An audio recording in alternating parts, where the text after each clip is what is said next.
वलियाज़ु बिल्लाहि ताला। इसी कॉन्टेक्स्ट में 3 अहदीस बड़ी अहम है, मैं चाह रहा हूं यहीं पर बयान कर दूं। पहली हदीस सही मुस्लिम में इंटरनेशनल नंबरिंग के मुताबिक किताबुल जुमा चैप्टर में 2005 नंबर हदीस है कि आप सल्लल्लाहु अलैहि वसल्लम जब भी कोई तकरीर फरमाया करते थे, खुसूसन जुम्मे का खुतबा, तो उसके शुरू में आप सल्लल्लाहु अलैहि वसल्लम ये चंद बातें इरशाद फरमाया करते थे। सही मुस्लिम में भी, मुस्नद अहमद में भी और सुनन निसाई में भी सही सनद के साथ ये हदीस मौजूद है, जो मैंने शुरू में खुतबा पढ़ा। अम्मा बाद फइन्न खैरुल हदीसी किताबुल्लाह, आगाह हो जाओ इसके बाद के सबसे बेहतरीन कलाम अल्लाह की किताब है। वही फइम्मा यअतियन्नकुम मिन्नी हुदा फमन तबिअ हुदाया फला खौफुन अलैहिम वला हुम यहज़नून। आगाह हो जाओ कि सबसे बेहतरीन कलाम अल्लाह की किताब है। व खैरुल हदी हदी मुहम्मदिन सल्लल्लाहु अलैहि वसल्लम, और सबसे हदायत याफ्ता रास्ता मोहम्मद सल्लल्लाहु अलैहि वसल्लम का है। व शर्रुल उमूरी मुहदसातुहा, और बदतरीन काम वो हैं जो दीन में खुद से जारी किए जाएं। व कुल्ला मुहदसतिन बिदअ, और ये तमाम नए काम बिदअतें हैं। व कुल्ला बिदअतिन दलाला, और तमाम बिदअतें गुमराहियां हैं। व कुल्ला दलालतिन फिन्नार, और तमाम गुमराहियां दोज़ख में ले जाने वाली हैं। वलियाज़ु बिल्लाहि ताला। दूसरी हदीस भी सही मुस्लिम में है, इंटरनेशनल नंबरिंग के मुताबिक किताबुल हज चैप्टर में 2950, हज्जतुल वदा का आप सल्लल्लाहु अलैहि वसल्लम का खुतबा। बड़ी लंबी हदीस है, और यह हदीस इमाम बाकिर जो सैयदना हुसैन के पोते थे, उन्होंने जाबिर बिन अब्दुल्लाह रज़ियल्लाहु ताला अन्हु से रवायत की है। इसमें आप सल्लल्लाहु अलैहि वसल्लम का डिटेल हज आता है, पूरा हज।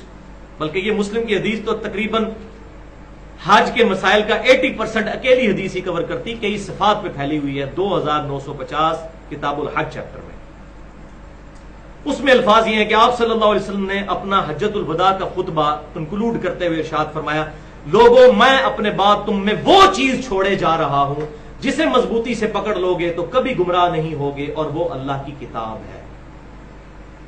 अल्लाह, सिर्फ किताबुल्लाह का जिक्र फरमाया। सुन्नत को मानना इसमें दाखिल है। जो वो बात की जाती है कि 2 चीजें किताब और सुन्नत, वो हदीस बड़ी मुश्किल से हसन दर्जे तक पहुंचती है। वो हमारी मेन किताबों से हट कर है, कुतुब सित्ता में नहीं, वो अल मुस्तदरक लिल हाकिम में इंटरनेशनल नंबरिंग के मुताबिक 318 नंबर हदीस है किताबुल इल्म में कि 2 चीजें छोड़कर जा रहा हूं, अल्लाह की किताब और उसके महबूब सल्लल्लाहु अलैहि वसल्लम की सुन्नत। लेकिन सही मुस्लिम में सिर्फ किताबुल्लाह का जिक्र है, और किताबुल्लाह को मानना सुन्नत ही को मानना है। इसी किताब ने हमें कहा मैं युतिअर रसूल फक़द अता अल्लाह, जिसने रसूल का हुक्म माना उसने अल्लाह का हुक्म माना। अल्हम्दुलिल्लाह। और तीसरी हदीस गदीर खुम की हदीस, जो अहले सुन्नत और अहले तशय्यो के दरमियान कॉमन हदीस है, हदीस मुतवातिरा है। सही मुस्लिम में 4 तुरुक हैं इसके, 6225 से लेकर 6228 तक। किताबुल फजाइल के अंदर सैयदना अली रजी अल्लाह तआला अन्हु के फजाइल के चैप्टर में ये गदीर खुम की हदीस आती है, जो हमने अपने मनहज पे भी लिख के लगाई हुई है कि आप सल्लल्लाहु अलैहि वसल्लम ने हज से वापसी पर अपनी वफात से 2.5 महीने पहले मक्के और मदीने के दरमियान खुम नामी गांव में खुतबा दिया। आप सल्लल्लाहु अलैहि वसल्लम ने इरशाद फरमाया, ऐ लोगों आगाह हो जाओ, मैं भी एक इंसान हूं, करीब है कि अल्लाह का कासिद यानी मौत का फरिश्ता मेरे पास आए और मैं उसकी दावत कबूल कर लूं। मैं अपने बाद तुम में 2 भारी चीजें छोड़कर जा रहा हूं, उनमें से पहली चीज अल्लाह की किताब है, इसमें हदायत है, इसमें नूर है। तुम अल्लाह की किताब को पकड़ो, अपना ताल्लुक इस किताब के साथ मजबूत करो। अल्लाह की किताब अल्लाह की रस्सी है, जो इसे पकड़ेगा वो हदायत पर होगा, जो इसे छोड़ देगा गुमराह हो जाएगा। कुरान की ऐसी तारीफ मेरा चैलेंज है, दुनिया की किसी हदीस में मौजूद नहीं जो गदीर खुम की हदीस में, किसी हदीस में कुरान की ऐसी तारीफ नहीं आई। और ये ट्रुथ भी रिवील्ड कर दिया कि ये अल्लाह की रस्सी है, जो कुरान में आया था वअतसिमू बिहब्लिल्लाहि जमीअन वला तफर्रकू। कुरान से नहीं पता चलता था कि वो अल्लाह की रस्सी क्या है डायरेक्टली, वो गदीर खुम पर पता चला कि अल्लाह की किताब है।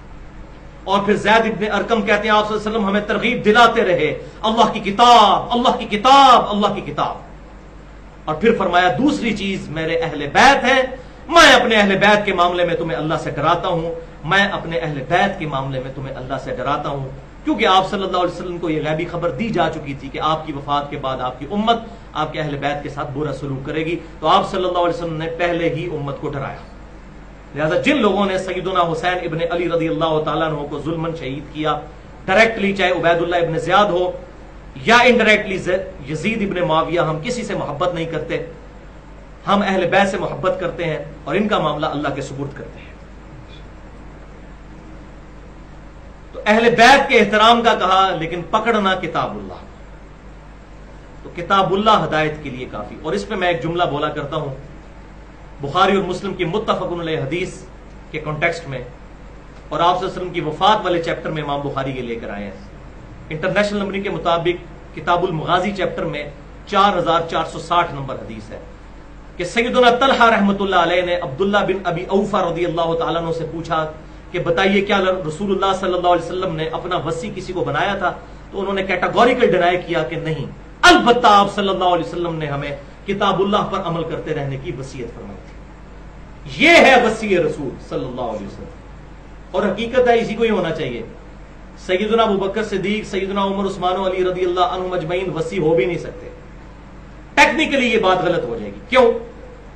نبی صلی اللہ علیہ وسلم جب دنیا سے جا رہے تھے، اگر کسی کو وصی بنا کر جاتے تو اس نے بھی تو مرنا تھا. تو آپ صلی اللہ علیہ وسلم نے پوری امت کے لیے قیامت تک کے لیے کوئی وصی چھوڑنا تھا، اور وہ یہ کتاب ہے جو سیدنا ابوبکر صدیق رضی اللہ تعالیٰ عنہ کے پاس بھی ہدایت تھی، آج بھی ہمارے لیے ہدایت، اور قیامت تک آنے والے آخری انسان کے لیے، مسلمان نہیں ہر انسان کے لیے ہدایت ہے. اور اس پہ میں نے یوم عرفہ 1432 ہجری میں ڈیٹیل سے 2 گھنٹے کی گفتگو کی تھی، امام الانبیاء کی دعوت قرآن. اس میں نے قرآن پاک کے حوالے سے الحمدللہ ان ڈیپتھ اس کی فضیلت اور اس کی تعلیمات کے کانٹیکسٹ میں 50 آیات سے گفتگو کی تھی. اگر کسی کو وہ شوق ہو تو اہل سنت پاک.com سے وہ لیکچر سن سکتا ہے. مسئلہ نمبر 1 کے نام سے 1 اس کو ہم نے الحمدللہ اپلوڈ کر دیا ہے.